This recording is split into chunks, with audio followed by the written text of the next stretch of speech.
Hey folks, I'm Chris, and I'm your Commander Mechanic.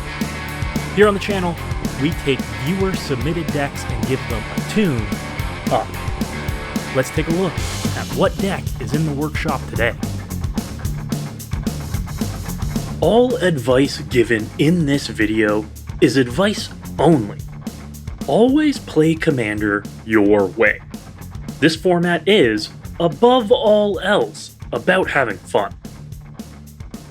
Today's deck comes from viewer Facebones, who says he's been playing with Ikoria's new Mythic Mutator, Nethroi, Apex of Death.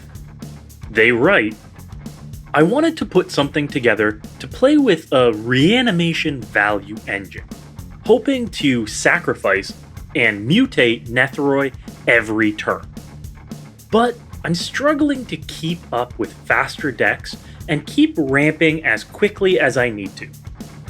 Infinite combos are okay, and I want to build this deck in paper too, so please try to keep the budget reasonable. Looking at your list, it has a lot of mutators.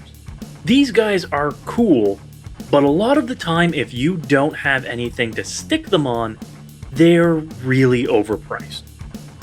Huntmaster Liger, Necropanther, and Chittering Harvester, for instance, are just expensive vanilla creatures if they aren't mutating or don't have anything to mutate onto. Keeping these guys in the deck is fine, but let's make sure you have plenty of targets for mutate. I'd recommend taking an approach where the creatures you're bringing back with Nethroi are good on their own. There's two things we're looking for in a good creature for Nethroi: low power and high value. Creatures with enter the battlefield triggers, such as Ravenous Chupacabra or Stitcher's Supplier, which are already in your list, are perfect. Consider Sun Titan and Grave Titan. Both 6 power, but both bring back more when they enter the battlefield. Also consider what I call the Edict triplets: Plaguecrafter, Merciless Executioner, and Fleshbag Marauder.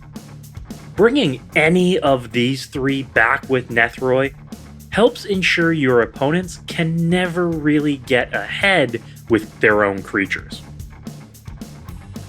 The other thing to look at is low or 0 power creatures. Note that Nethroi's ability says any number of target creatures with total power 10 or less. That means that creatures with 0 printed power are freebies to bring back with that mutate. In this category, you get mana dorks like Birds of Paradise, Sylvan Caryatid, Feyburrow Elder, and Devoted Druid. You also get some surprisingly big beaters like Golgari Gravetroll, Polukranos Unchained, Undergrowth Scavenger, and Yorvo Lord of Garenbrig. Do be careful though, only cards printed with a 0 power count here. Anything with a star power, like Ulvenwald Hydra, keep track of their powers in any zone. Lastly, let's take a look at the deck's mana base. We've got quite a few ramp spells in the deck, which is perfect for your goal of mutating Nethroi every turn. But they all concern basic lands. The problem is, you've only got 12 basics in your list. With no fetch lands outside of Evolving Wilds or Terramorphic Expanse, and no shock lands like Overgrown Tomb or Temple Garden, this means that your lands, such as Tainted Wood and Woodland Cemetery, are less likely to be active the turn you play them. Lands that enter the battlefield tapped are also a great choice for budget options, but really hurt when you're trying to hit certain mana costs and stay on as ambitious a curve as you're attempting here. After all, nothing hurts like playing a bounce land and having to pick up a tapped land. I'd encourage adding more basic lands to your list, since your creatures that ramp are going to be grabbing basic lands too.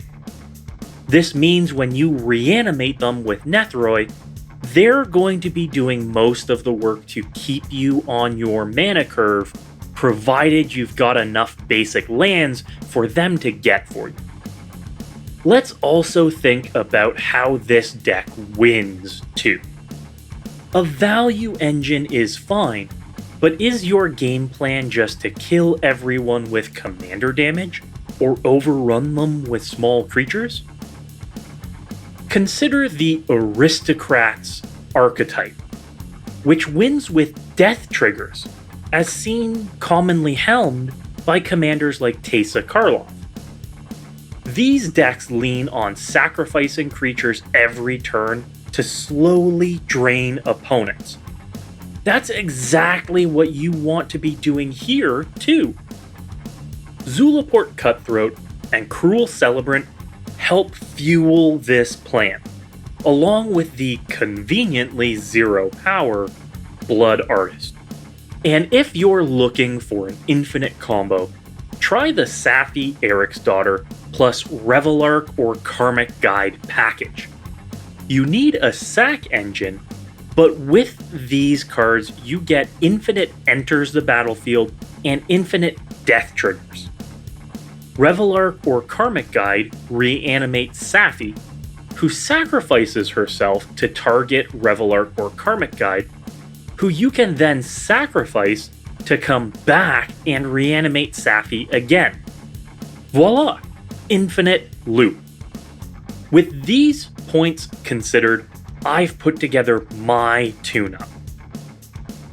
The deck has more basics, and has included some bigger value creatures for the high end, which also make prime mutate targets. The interaction package has been cleaned up, and there are some more non-sacrifice methods of filling up your graveyard. And if you're looking at upping your budget with some pricier pieces, look into Bloom Tender, Mesmeric Orb, Sylvan Library, Teferi's Protection, or even the Urborg Cable Coffers mana package. If you want to add more consistency, look into fetch lands and tutors. Tutors like Diabolic Intent, Demonic Tutor, and Eladamri's Call are great. But in particular, Entomb is perfect for what you're doing.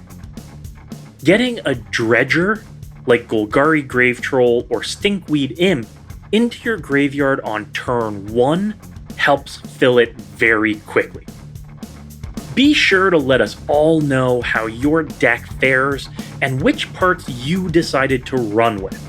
As always, keep in mind that Commander is about having fun your way, and all of this is just advice.